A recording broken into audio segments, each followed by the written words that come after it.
ഹരേ കൃഷ്ണ. പ്രത്യക്ഷമായ കാരണമില്ലാതെ ചിലപ്പോൾ ചില സംഭവങ്ങൾ ഒരുവൻ്റെ ജീവിതത്തിലുണ്ടാകാം. തിന്മയാണ് സംഭവിക്കുന്നതെങ്കിൽ അതിൻ്റെ കാരണം പ്രതികൂലമായ കാലത്തിൻ്റെ തലയിൽ വെക്കും. നന്മയാണ് സംഭവിക്കുന്നതെങ്കിലോ അത് തൻ്റെ മഹത്വമായി കണക്കാക്കും. ചിലർ അതിനെ അനുകൂല കാലത്തിൻ്റെ അനുഗ്രഹമായും പറയും. ജീവിതത്തിൽ ചിലപ്പോൾ ഓർക്കാപ്പുറത്ത് സ്വാത്വിക സ്വഭാവമുള്ള മഹാന്മാർക്ക് തന്നെ അബദ്ധങ്ങളും പാപങ്ങളും ചെയ്യേണ്ടി വന്നേക്കാം.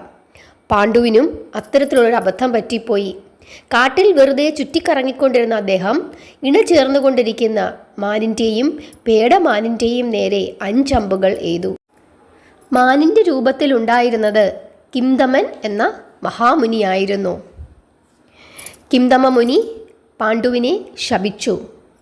രാജാവ് ഇണചേർന്നാൽ മരണം സംഭവിക്കുമെന്നായിരുന്നു ആ ശാപം.